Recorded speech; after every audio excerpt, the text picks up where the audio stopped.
All right, Crystal, what's on your radar? Well, boys and girls, let me cut right to the chase here. Liberals' favorite billionaire hero, Bill Gates, is lying to you in a way that is profoundly harmful for lives in the global south and for your health right here in the U.S. Let me explain. So as you know, while the U.S. is doing pretty well on vaccine administration, with half of U.S. adults having received at least one dose, poor countries are in truly desperate shape. Somewhere around 3/4 of vaccine doses have been administered in just 10 high-income countries. Over 100 countries have yet to administer their very first dose. India, of course, has become the new ground zero for exploding COVID cases. The U.S. just recently lifted an embargo on the raw materials needed to help make COVID vaccines in that country and to improve their vaccination rates. But in general, it's a mess. And it's a mess for basically one simple reason: greed. Pharma wants to keep their profits high, and they have aggressively lobbied their home countries in the U.S. and in the EU to make sure that they can achieve that goal, protecting their patent monopolies so that generic versions of their life-saving vaccines cannot be manufactured, which would both increase supply and lower the cost. They have had an extraordinarily powerful ally in that fight to protect their bottom line: human lives be damned, our own supposed savior of global public health, Bill Gates. Now, Gates has been pushing a solution to poor nation vaccine distribution that conveniently protects pharma profits. That is the COVAX program through the World Health Organization, where rich countries donate to secure doses for middle-income and low-income nations. Sounds good maybe in theory, but in practice, it's been a joke. They set a goal of 2 billion doses, which would still, by the way, be insufficient to meet the need. But they have instead provided a pathetic 38 million doses. Has this dramatic underperformance led Bill Gates to rethink his approach? Because let's not kid ourselves, by dint of his money and his connection, he has essentially appointed himself the unofficial world czar of public health. The answer of whether he's rethought it is, of course, not a chance. In an interview on Sky News, Bill Gates was asked whether it would be helpful to lift vaccine patent protections in order to increase access. Here is his answer. There's been some speculation that the changing intellectual property rules and allowing these vaccines, as you say, the recipe for these vaccines to be shared would be helpful. Do you think that would be helpful? No. Why not? Well, there's only so many vaccine factories in the world, and people are very serious about the safety of vaccines.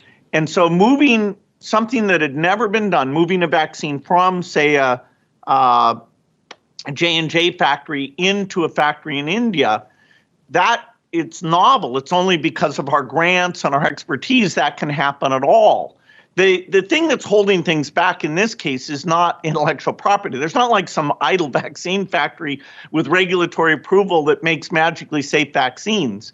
You've got to do the trials on these things, and every manufacturing process has to be looked at in a very careful way. There's all sorts of issues around intellectual property having to do with medicines, but not in terms of how quickly we've been able to ramp up the volume here.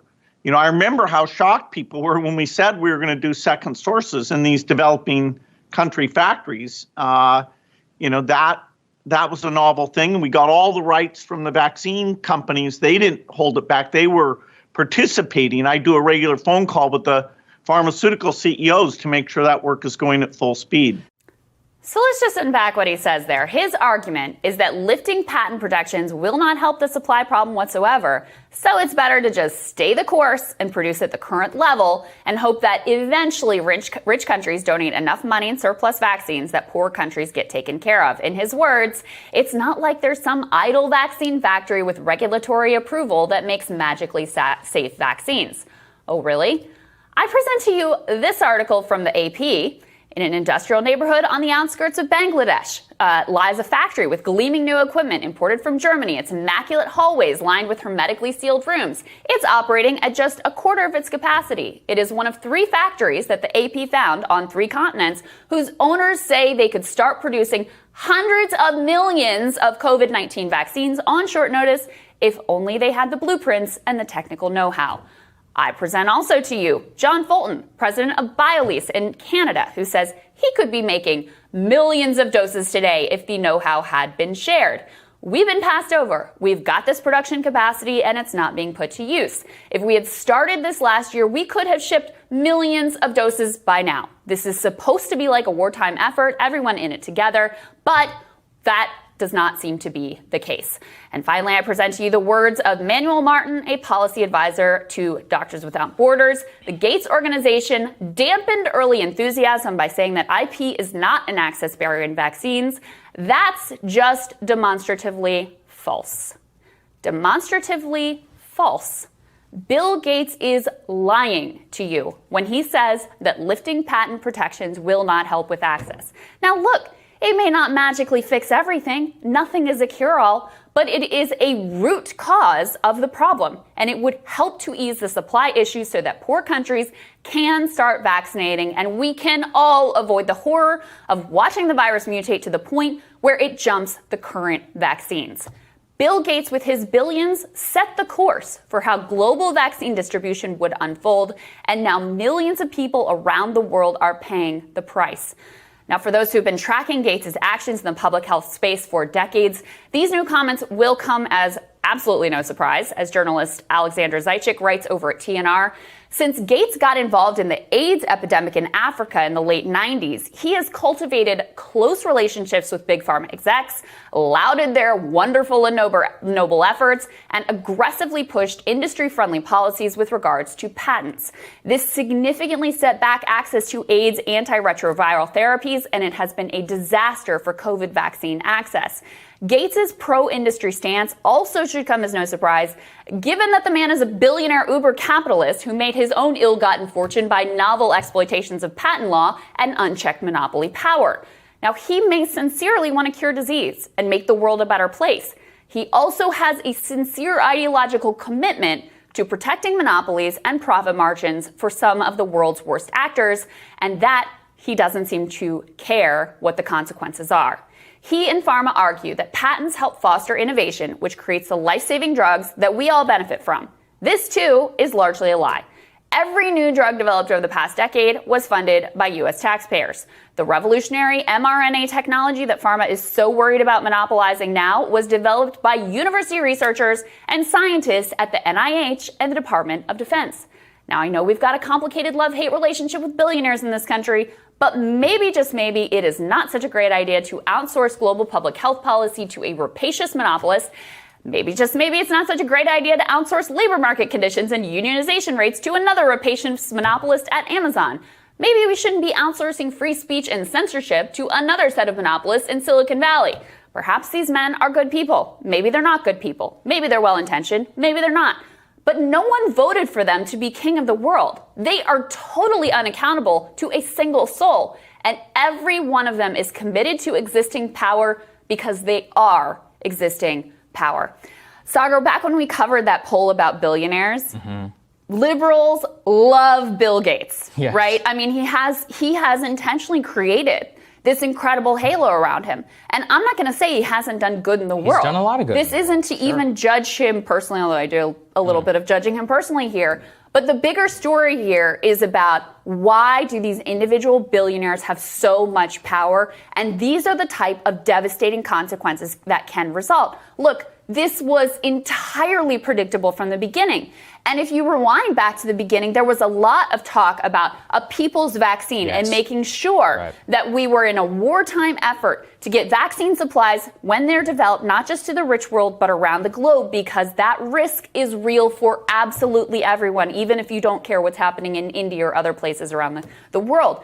Bill Gates really set the course here, saying, no, we're going to go with this COVAX program through the World Health Organization. It protects pharma profits. Rich countries are going to donate. That thing has been a total joke and a total disaster, dramatically underperforming their targets, which were already inadequate. Clearly, if we would lift the patent protections, no, it wouldn't be a cure-all. But when he says it wouldn't do anything, that it has nothing to do with supply, I mean, that is just such a provably false absurdity. No, it's true. And it's because the Gates people, the Gates Foundation and more, are deeply tied in with the pharma industry. And what really puzzles me about this is if he's true to his word, then lifting patent protection on mRNA would be probably one of the greatest gifts to curing malaria that's happened. I was just talking about this the other day. There's a new mRNA malaria vaccine. people may not know this, vaccinating against malaria is very difficult. It's actually not particularly effective. One of the largest killers, along with HIV, in the third world. That's what he dedicated his life to. And yet,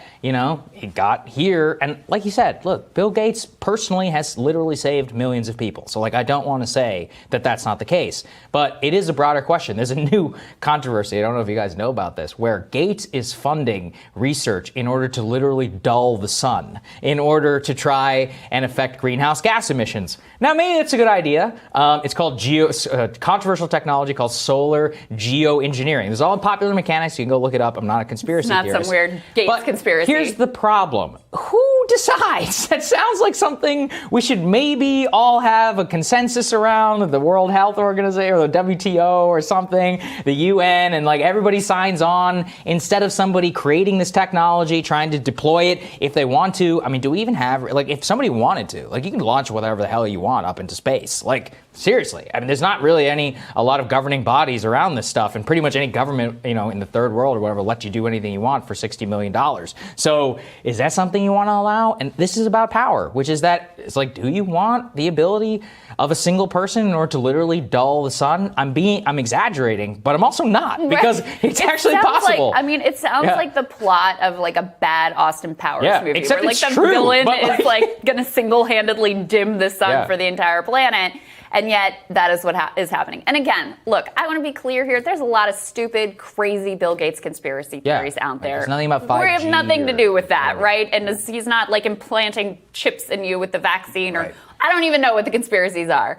This is the factual information reported out and his own comments about what he thinks about patent protection. So on the one hand, I'm sure he has saved a lot of lives. Yes. On the other hand, right now, his actions are risking millions of lives, because the fact that they had this patent protection in place from the very beginning means all of those factories and more around the globe that could have spun up to produce hundreds of millions, if not more, doses of vaccine are totally unable to operate. And he, maybe more than anyone else, is the architect of the direction of the vaccine distribution. And look, we also got to say, the Trump administration policy was the same as now the Biden administration policy. They are blocking an effort at the World Trade Organization to temporarily lift these patent protections. And I just have to always say that what they will argue is, we need the patent protection so we can do research and development. That's why we have it.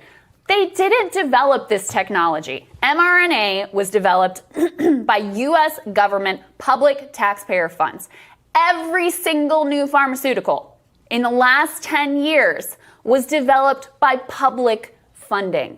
So don't believe their propaganda and their lies. They, by and large, are not the ones doing the life-saving research here. The public is creating the good, and the private sector is reaping the profits. That's what's really going on. There you go. All right, Saagar, looking forward to your radar. That's next.